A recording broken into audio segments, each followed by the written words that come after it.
Good morning बच्चों।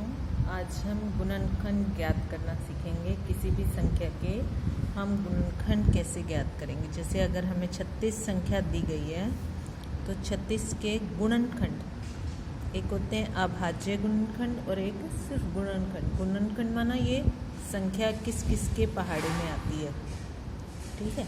जैसे एक के पहाड़े में आएगा, ये एक के पहाड़े में कहाँ पे आएगा, 36 पे। 1 गुणा 36 36 आ जाएगा। पहाड़ा 10 पे ख़त्म नहीं होता, जैसे 2 10 10 पे पहाड़ा नहीं ख़त्म होता, पहाड़ा आगे तक चलता रहता है। 2 गुणा 11 22, 2 गुणा 12 24, आगे तक चलता जाएगा। इसी तरह 36 2 के पहाड़े में भी आएगा, क्योंकि ये एक सम संख्या है।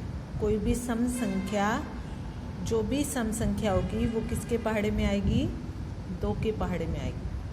इकाई का अंक अगर 0 है, 2 है, 4 है, 6 है, 8 है तो वो 2 के पहाड़े में भी आएगा, ठीक है। तो ये 2 के पहाड़े में कहाँ पे आएगा, 18 पे, ठीक है। फिर 3 के पहाड़े में भी आएगा, करके देख सकते हैं हम।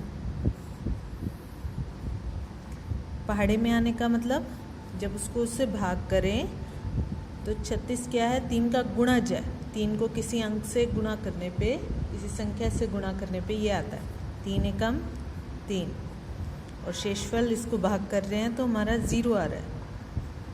पहाड़े में तभी आएगी संख्या अगर उसको उससे भाग करने पे शेषफल 0 आए। तो क्या आएगा, 3 गुणा 12, और वैसे भी हमें पता है 12 तिया 36।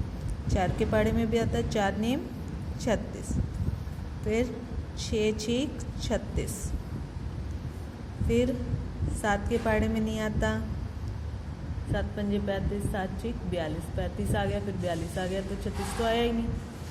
8 के पहाड़े में 8 चौक 32 और 8 पंजे 40, 32 आया, फिर 40 आया, 36 आया नहीं। फिर 9 चौक 36, 10 के पहाड़े में नहीं आता, 10 तिया 30, 10 चौक 40। 11 के पहाड़े में नहीं आता, 12 में आता है, 12 तिया 36। 13 में नहीं आता, 13 तिया 39 होता है, 36 उसके पहाड़े में नहीं होता। 14 दूनी 28, 14 तिया 42, 36 नहीं आया। 15 के में नहीं आता, 16 के में नहीं आता, 17 के में भी नहीं आता, 18 के में आता है, 18 दूनी 36। अब इसके गुणनखंड क्या होंगे, 36 के गुणनखंड हम लिखेंगे। यहाँ पे लिखो 36 के गुणनखंड।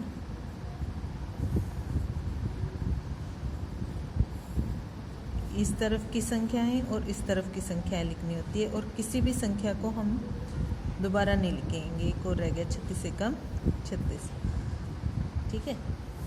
तो 1 2 3 4 6 9 12 18 और 36 इसके गुणनखंड है। अभी यहाँ से देखेंगे यही है, 1 है, 2 है, 1 भी आ चुका, 2 भी आ चुका, 3 भी आ चुका है, 4 भी आ चुका है, 6 भी आ चुका है, 9 भी आ चुका है। तो ये सारे आ चुके हैं, एक ही बार लिखना है, ये इसके गुणनखंड है, ठीक है। एक और लें उदाहरण 48 के। सबसे पहले 48, 1 के पहाड़े में सभी आएंगे, 1 गुना 48 48। अब ये एक सम संख्या है तो 2 के पहाड़े में भी आएगी, भाग करके भी देख सकते हैं। तो 48 को 2 से भाग करेंगे तो 2 दूनी 4, 8, 2 चौके 8, शेषफल आ गया 0, तो मतलब ये इसके पहाड़े में है। 2 गुना 24, 3 के पहाड़े में भी आएगा, 3 गुना 16, 4 के पहाड़े में 4 गुना 12, 5 के पहाड़े में नहीं आता, 5 नेम 45 और 5 दाए 50, तो इनके बीच की संख्या है, तो मतलब शेषफल बचेगा। 6 में आता है 6 8 48, 7 के पहाड़े में नहीं आएगा, 8 के पहाड़े में 8 6 48, देखो वही का वही रिपीट हो रहा है, 6 8 और 8 6 एक ही बात है ना। तो 6 8 और 8 6 आ गया, तो वहीं पे हम चाहे दोबारा से लिखना, आगे ना ही लिखें, इतने भी काफ़ी होते हैं, इसी में ही सारे आ जाएंगे। इस तरफ के गुणा के निशान के और इस तरफ के सभी लिख लेंगे हम। 48 के गुणनखंड,